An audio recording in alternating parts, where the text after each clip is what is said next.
assalamu alaikum bandiraɓe musidɓe tedduɓe yeeɓiyankoɓe Diawogo TV ko noon kadi calminirten hettiyankoɓe haalirde men Kaɓal FM 97.9 ɗo e cuuɗi meɗen Horkodiéré to karallagal ko Abdoulaye Bari ɗo ko musidɗo mon Amadou Diallo bisimilla moon e kabruji dabɓe e ɗemgal Pulaar.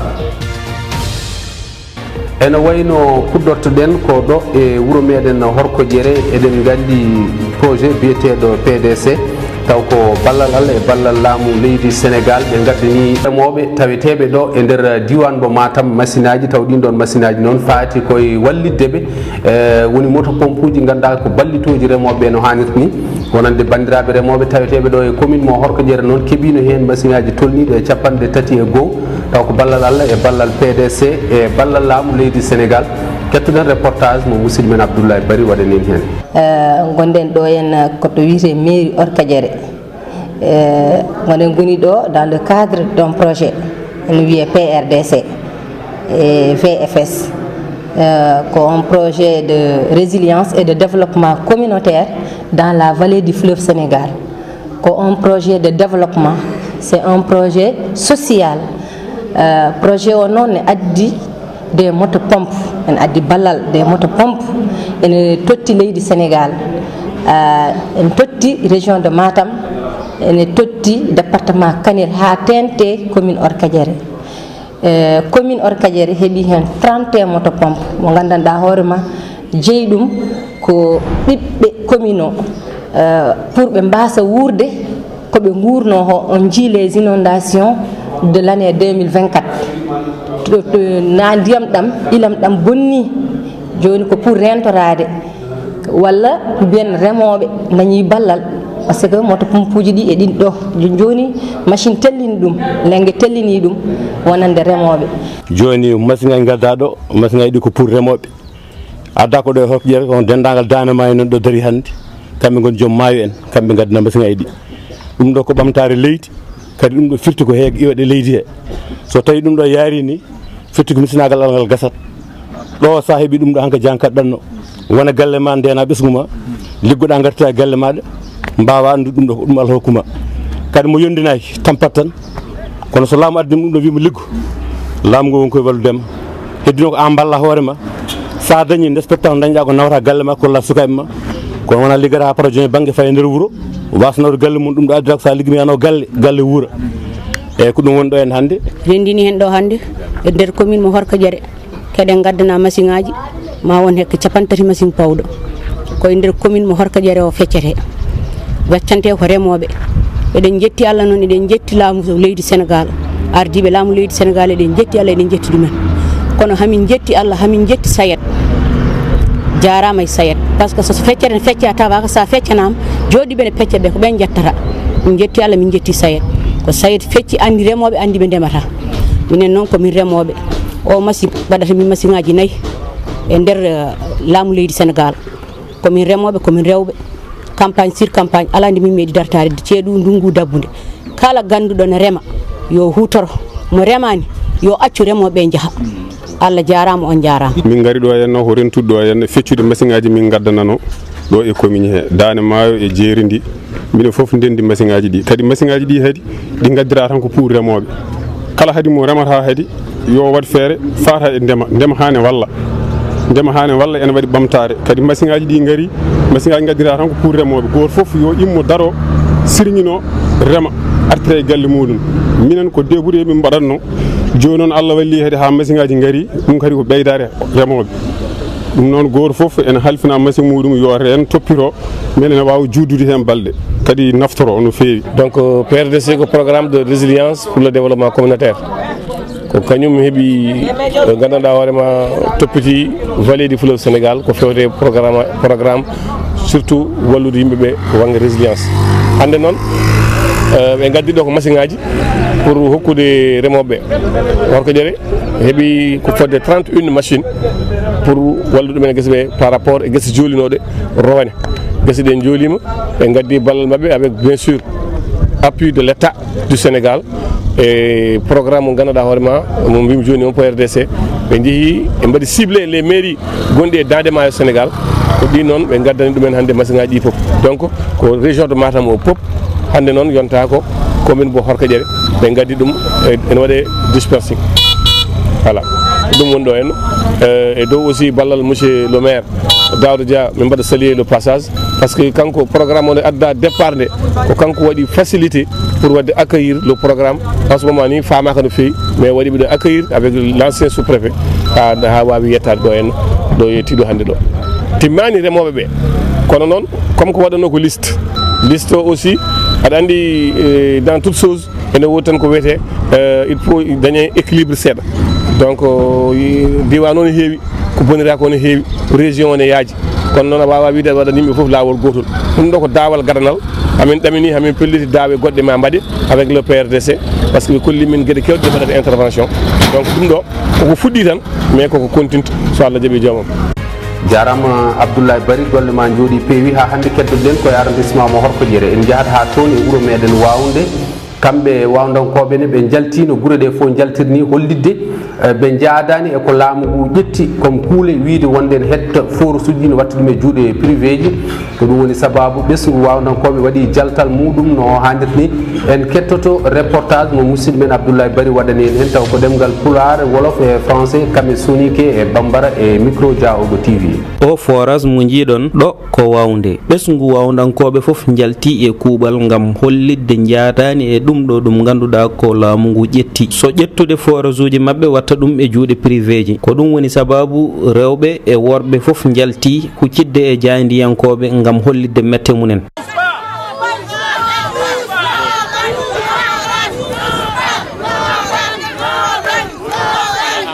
assalamu aleykum bandiraɓe, assalamu aleykum ɓinngu Fouta, assalamu aleykum ɓesgu wawnankoɓe.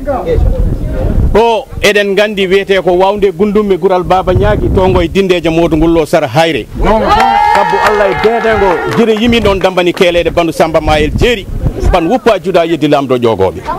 eɗen gandi oɗo liggey gonɗo ɗo ko ɓiɓɓe wawnankoɓe daari kaɓa ha keeɓi ɗum gadden ɗumen nde gadduɗen nde kadi ɓe daari ɓe pewni ɓe mbaɗe wuuro he foof ndiyam tiwoji ɗi mbiya manki ɓe coodi fodde 30 millions ɓe guitti tiwoji gonnoɗi hen premiére ɗi ɓe batti hen kono ɗum foof jarama kono jarama gestion Wawnde jarama ardiɓe session Wawnde ko yimɓe immigré ji dariɗi e sukaɓe jibinaɓe ɗo janggi ndende mabɓe cohlani mbuuɗu cohlani buɗɗiɗi ko yo wawnankoɓe keeb sago mumen ha forage o waynani on ji lawol ngol no wayi on ji miro no waɗira on ji ko waɗa nder ko min mbiyon min ngala hen hande min ngala hen janggo min ngala hen ɓawo janggo. Vive Wawnde, vive forage Wawnde, vive les commissions de Wawnde. Bonjour tout le monde, c'est Ousmane Fall, le président de l'Agifor de Wawnde. Je remercie tout un chacun qui a tenu à être présent ici. Aujourd'hui nous sommes là pour montrer notre désaccord pour la remise de la gestion de notre forage à un privé. Pour rappel, depuis que ce seul et unique forage a été mis en service en 2000, il est entre de bonnes mains. Durant toute cette période, la population de Wawnde n'est pas restée 24 heures sans eau. Les extensions du réseau ont toujours été accompagnées, les nouveaux abonnés partout où ils se situent sur fonds propres de l'Agifor. Ces dernières années, avec les nouveaux lotissements, la mairie et ses partenaires nous ont soutenus pour permettre à ces nouveaux habitants de bénéficier du liquide précieux.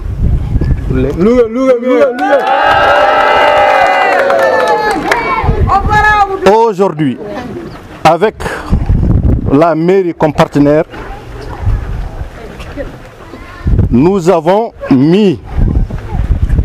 en service plus de 10 km de réseau, si ma mémoire est bonne.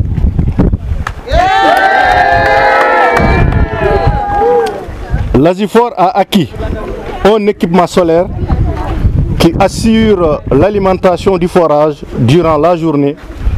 Malgré tous ces efforts pour minimiser le coût de production, nous continuons toujours à payer des factures d'électricité très salées.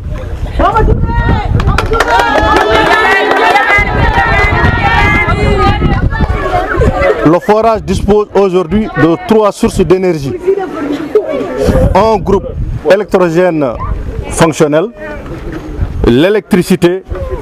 et tout dernièrement les panneaux solaires. Nous avons également une pompe en réserve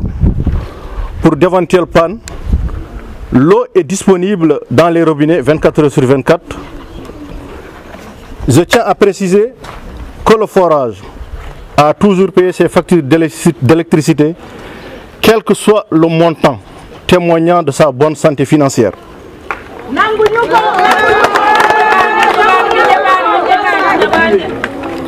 Nous sommes arrivés là. C'est cette population de Waoundé qui n'a ménagé aucun effort pour payer leurs factures d'eau,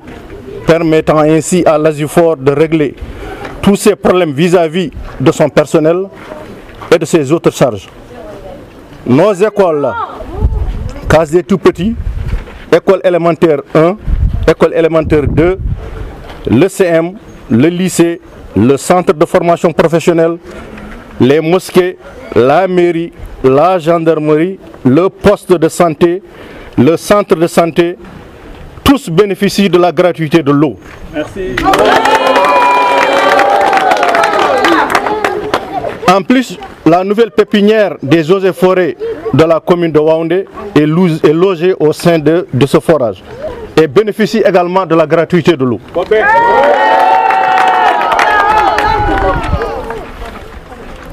Si cette pépinière a été mise sur place, c'est à cause évidemment de la clôture du forage qui a été également un financement sur fonds propres de l'Azufor. Waoundé dit non. La population de Waoundé et sa diaspora ont toujours été là pour répondre à tout besoin qui se fait sentir au niveau de Waoundé. Waoundé a construit et a contribué à la construction de beaucoup d'infrastructures. La philosophie de Waoundanké, c'est comme disait l'autre, I don't ask what I can do for my country, but I ask what I can do for my country. Ça revient à dire que le Waoundanké ne dépend pas foncièrement de l'État. C'est des gens qui prennent des initiatives et qui répondent aux besoins de la population et sans attendre en retour. J'appelle donc la population à faire preuve de responsabilité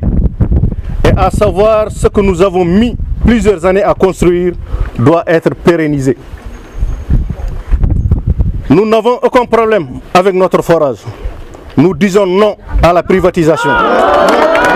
Nous disons non à la privatisation et nous disons non à la privatisation. Merci de votre aimable attention. Donc, assalamu alaikum mbokk yi. Dama bëggoon tënk li nga xamante ni jotaan naa ko wax fii si tubaab maanaam problème Azufor yi nga xamante ne ni état bi da ko bëgg a teg loxo tey xool nañ ba xoolaat forage Waoundé bi mu nekkee fii ba léegi parce que année 2000 lañ ko mettre en service année 2000 ba léegi forage bi mu ngi dox musul taxaw benn 24 heures te dox dëkk bi amul dox. donc loolu ñu ngi si sant yàlla bu baax. ñu ngi ci sant bu yàlla bu baax ñu ngi gërëm population de Waoundé. ndax ñoom lépp li nga xamante ne jot nañ ko am fii si dëkk bi population bi la ak seen diaspora ñoom ñoo ci taxaw ba loolu mun a nekk fi.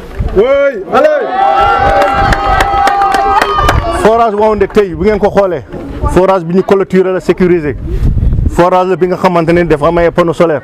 donc tey ñaanuñu yàlla sax bu courant ñàkkoon léegi dex bi dina continuer am ndox. merci. maanaam si extension li ñuy jot a def ci dëkk bi boo xayma war na ëpp 10 kilomètres de réseau donc du loolu du lu ndaw il faut que population mun a xam ne loolu même boo indi woon fii privé xam naa ne du jël ay engagement di investir ci côté boobu donc ñu ngi sant population bi bu baax loolu moo tax nag li nga xamante ne ñun amuñu benn jafe-jafe pour yore suñu forage gisuñu lu tax état bii de bëgg nangu suñu forage yi nga xamante ne lépp mu ngi dox amul benn problème. ah vraiment. ñu ngi wee autorités yi nag di leen ne population de Waoundé d'accordul tey d'accordul ëllëg pour joxe seen forage. Avant de parler soninké, 2 mots en français.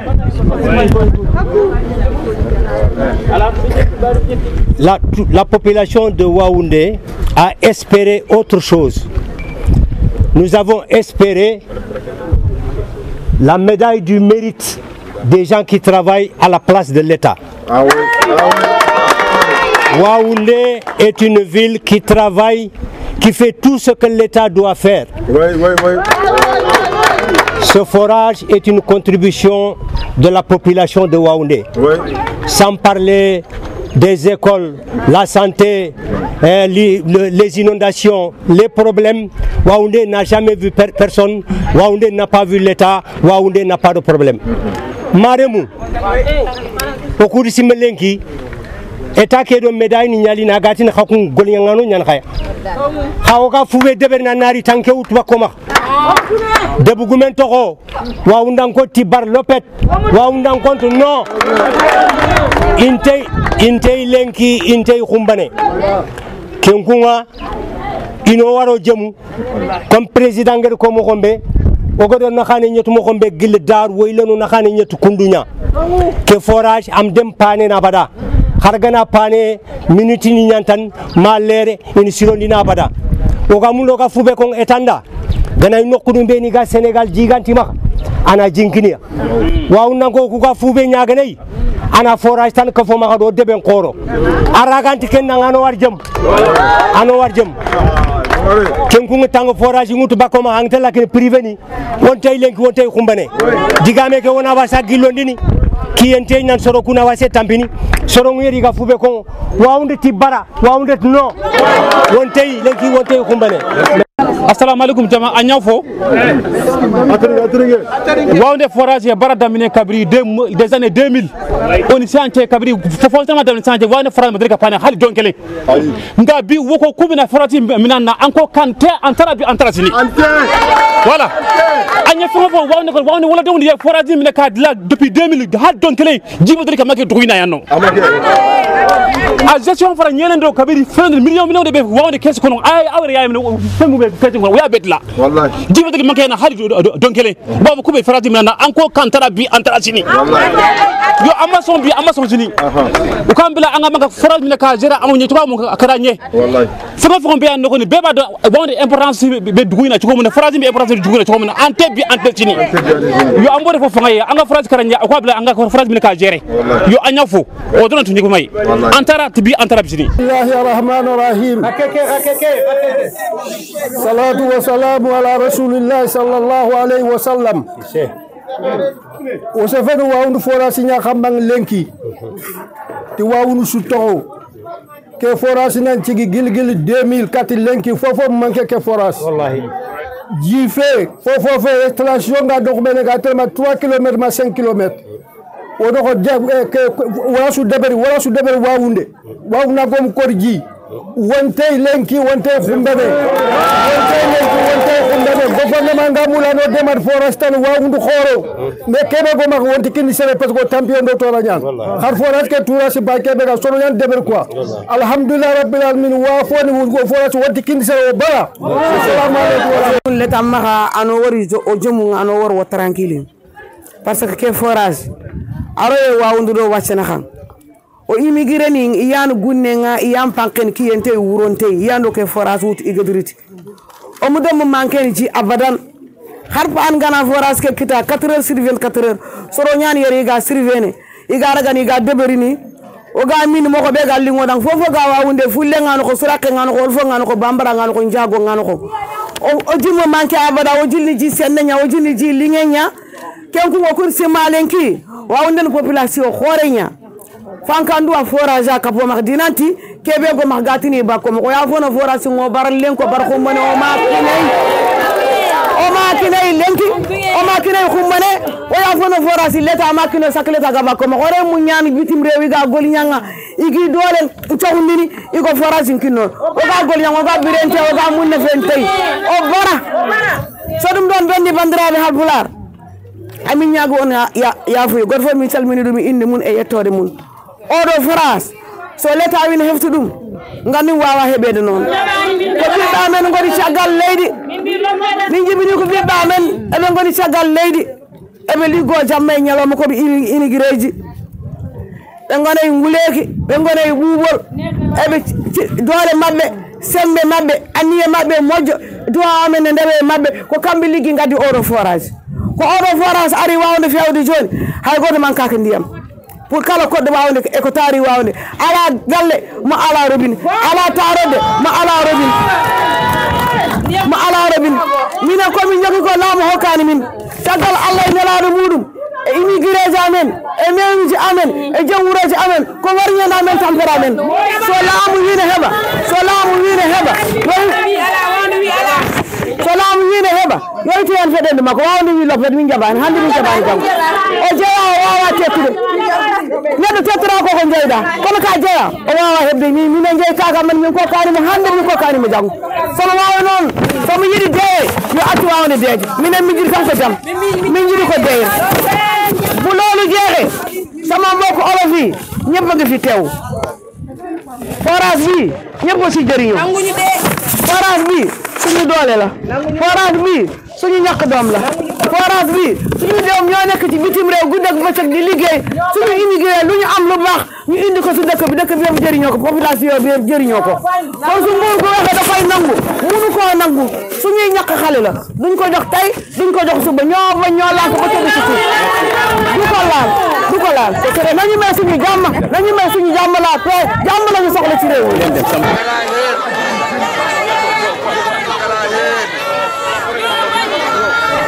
Allah jarama on jarama yiɓiyankoɓe tedduɓe yeɓoɓe Dia Ogo TV kono kadi hettiyankoɓe haalirde men Kabala FM ko ɗum woni komin gadda noon kabaruji dabɓe ɗemgal Pulaar Allah jarama on jarama e jeggol mon ñingol tabingol